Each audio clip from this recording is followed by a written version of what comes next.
I mean, the after party. No, I know about them. Yeah, all right, Ellen, you definitely know about the after parties that Diddy was talking about, because apparently you were also a participant.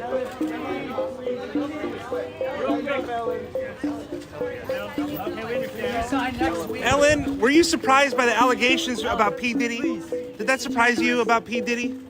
He's been on your show many times. Have a good night. Have you been to his parties? Oh, it gets even better, because allegedly the feds have revealed Ellen DeGeneres' name in a Diddy lawsuit, and it's in relation to the illegal transportation of humans, including itty-bitty little humans. Child, the way Wendy Williams would have had a field day with these hot topics these past few weeks, man, this only makes people miss her even more. Well, Wendy did try to warn us about Diddy. This is nothing but the same broken record that Wendy's been talking about since forever. And she also tried to warn us about Ellen, and maybe we should have paid more attention to her. 18 years, 19 years on TV doesn't change your life. It exposes you for the person that you really are. I mean, both Diddy and Ellen tried to ruin her career because of what she said. And as much as Wendy is not okay at the moment, she's probably somewhere going like, "How you doing?" Or probably something like, "Clap back if you are shocked." You know what? Let's just get into breaking down how Diddy and Ellen have been involved with each other and what the feds allegedly know about that relationship. Okay, anyone who watched The Ellen Show knows that over the years, Diddy was a regular on that show. Of course, with the allegations behind his parties surfacing at the moment, fans are looking back at some of his older interviews with Ellen. And one of the old interviews that has caught the attention of many was when Diddy was asking Ellen why she never attended his parties. Yes, you're definitely invited. I invite you to all my parties. You just haven't seemed to show up to No, any well, of them.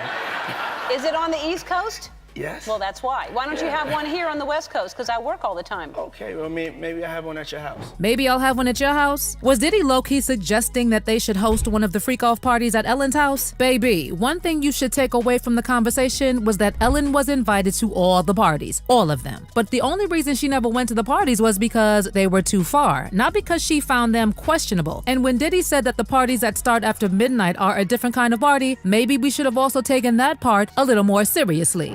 I could think of you of starting a party at like midnight.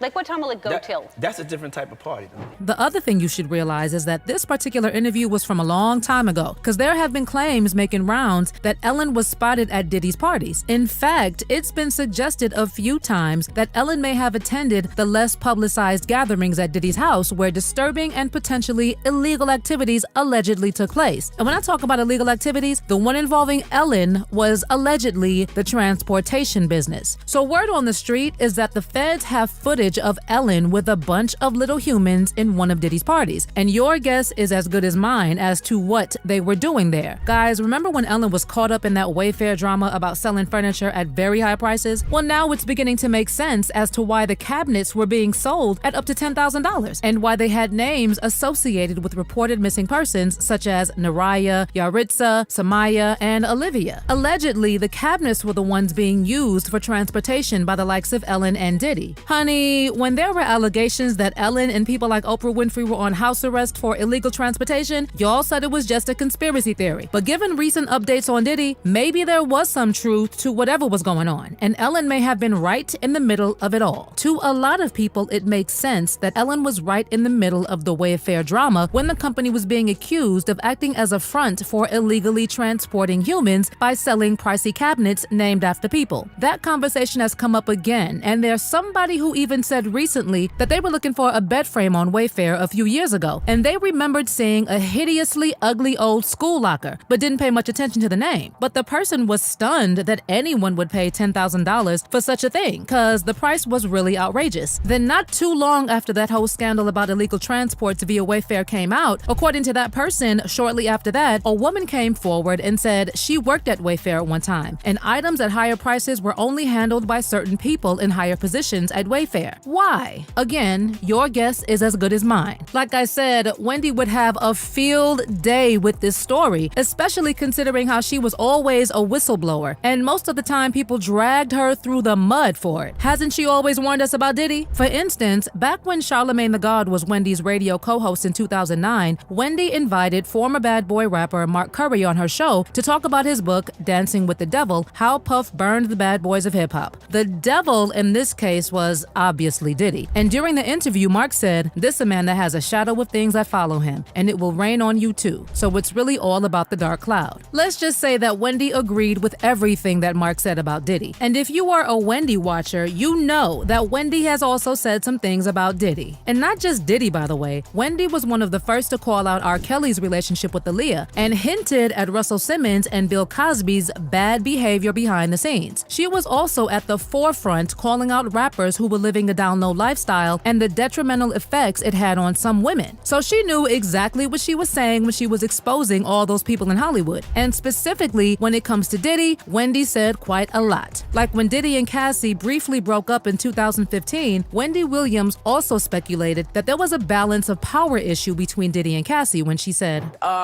You know, my thing about when you date a mogul is that it's really difficult to avoid them because if you use your head, you never know when they're gonna pop up on the scene. Like he's mogul, like he can hire a plane right now, zoom it to South Africa, land on the roof of the hotel where she's staying, okay? Pay people off at the front desk, give me the key and let me up in her room. Like I'm already paranoid. Apparently, Diddy even tried to get even with Wendy and had her blackballed because of what she was exposing about him. I mean, in her 2004 book, The Wendy Williams Experience, Wendy herself wrote that she had a certain level of contempt for Puff because he single-handedly tried to ruin her career. Okay, before getting fired from Hot 97, Wendy also claimed in 2005 during her radio show, The Wendy Williams Experience, that she was almost jumped by the girl group Total, who was signed to Diddy's record label Bad Boy Records. She recalled the alleged moment and hinted that Diddy was involved during a 2019 episode of her talk show where she said, "Once upon a time, there was a music mogul who sent his all-girl group to beat my ass in front of the radio station. Fact. And I finished my air. Oh God. Anyway, I finished my shift, wound up my headphones, put my bag in the crook of my arm, and see everybody lined up at the window looking down on the sidewalk.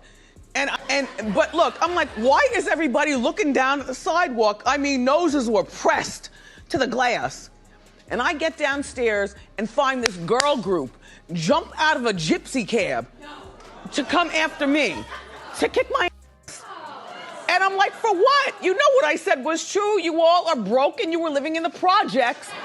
And that was that. In addition, Wendy also suggested that Diddy was behind her firing from radio during a 2013 interview with Vlad TV, when she talked about how her firing revolved around her speculation about a hip-hop musician.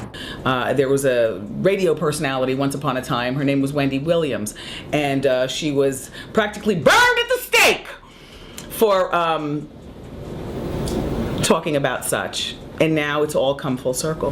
There were many situations, none of which to talk about, but there were many situations back in the day in my career, and it's all coming full circle. And yes, Miss Wendy also had a few things to say about Ellen, who was now under fire for her alleged association with Diddy. In fact, when it was revealed that Ellen DeGeneres' show was not the happy place it portrayed itself to be, Wendy went in and she went hard about how Ellen was being exposed for who she really is. I was a guest. I wasn't happy.